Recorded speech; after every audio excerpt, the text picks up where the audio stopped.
Halo, perkenalkan nama saya Elci Orianti Linggar dengan NIM 21142011098. Saya dari kelas 3 Fakultas Keperawatan, dan video kali ini melengkapi tugas mata kuliah Pendidikan Pancasila dengan dosen pengampu Dr. Dra. Debbie C. Harende, MSI. Saya ingin menjelaskan sedikit tentang sumber historis, sosiologis, politis Pancasila sebagai sistem etika.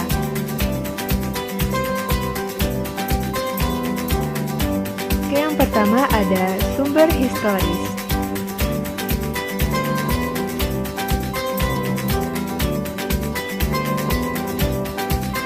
Pada zaman Orde Lama, Pancasila sebagai sistem etika masih berbentuk sebagai filosofis Grundslag atau Weltanschauung. Artinya, nilai-nilai Pancasila belum ditegaskan ke dalam sistem etika, tetapi nilai-nilai moral sudah ada di dalam pandangan hidup masyarakat.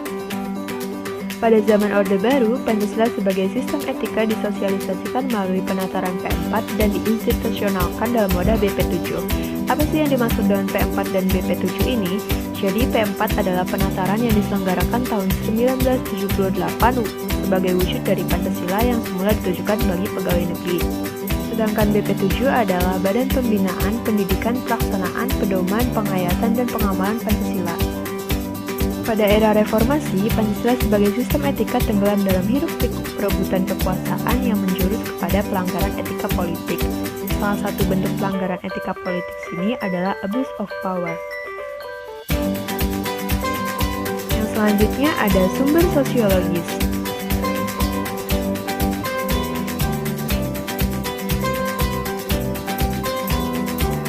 Sumber sosiologis Pancasila sebagai sistem etika dapat ditemukan dalam kehidupan masyarakat di berbagai etnik di Indonesia.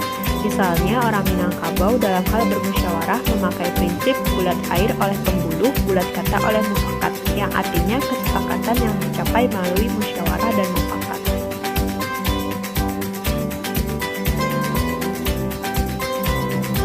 Sumber politis. Sumber politis Pancasila sebagai sistem etika terdapat dalam norma-norma dasar atau Grundnorm sebagai sumber penyusunan berbagai peraturan perundang-undangan di Indonesia. Pancasila sebagai sistem etika merupakan norma tertinggi yang sifatnya abstrak, sedangkan perundang-undangan merupakan norma yang ada di bawahnya bersifat konkret.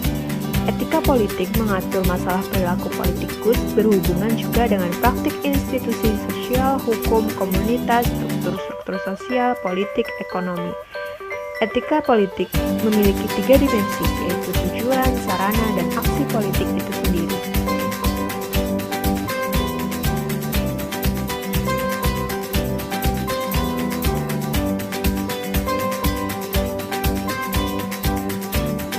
Kemudian ada dinamika Pancasila sebagai sistem etika. Pada zaman Orde Lama, pemilu diselenggarakan secara demokrasi yang diikuti oleh banyak partai politik, tetapi dimenangkan hanya oleh 4 partai politik saja, yaitu PNI, Parmusi, PNU, dan PKI. Karena hal tersebut, dapat dikatakan bahwa pemerintahan di zaman Orde Lama tidak mengikuti sistem etika, karena pemilunya dianggap terlalu liberal dan juga pemerintah Soekarno menganut sistem demokrasi terpimpin yang cenderung otoriter.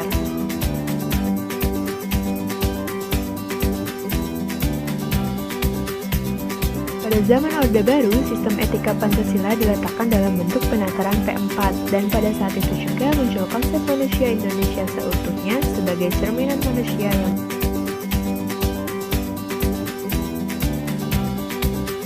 sistem etika Pancasila pada era reformasi tenggelam dalam euforia demokrasi. Namun, seiring perjalanan waktu, disadari bahwa demokrasi tanpa dilandasi sistem etika politik akan menjurus pada penyalahgunaan kekuasaan serta machiavelli. Selanjutnya, ada tantangan Pancasila sebagai sistem etika. Yang pertama, ada tantangan terhadap sistem etika Pancasila pada zaman Orde Lama. Ini berupa sikap otoriter dalam pemerintahan sebagaimana yang tercermin dalam penyelenggaraan negara yang menerapkan sistem demokrasi terpimpin. Hal tersebut tidak sesuai dengan sistem etika Pancasila yang lebih menonjolkan semangat musyawarah untuk mufakat. Kemudian pada zaman Orde Baru, tantangan Pancasila sebagai sistem etika terkait dengan masalah KKN, yaitu korupsi, kolusi, dan nepotisme yang merugikan penyelenggaraan negara. Hal tersebut tidak sesuai dengan keadilan sosial karena nepotisme, kolusi, dan korupsi hanya menguntungkan segelintir orang atau kelompok tertentu.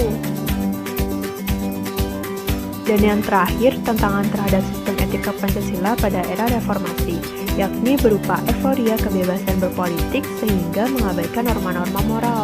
Misalnya, munculnya anarkisme yang memaksakan kehendak dengan mengatasnamakan kebebasan berdemokrasi. Baik teman-teman, di saat ini saya akan mempromosikan kampus kami, yaitu Universitas Pembangunan Indonesia Manado. Di kampus kami ada 6 fakultas. Yang pertama Fakultas Keperawatan, Fakultas Pertanian, Fakultas Ilmu Sosial dan Ilmu Politik, Fakultas Hukum, Fakultas Teknik, dan Fakultas Sastra. Jika Anda masih bingung mau mencari tempat kuliah, mari bergabung bersama kami di Universitas Pembangunan Indonesia Manado. Terima kasih.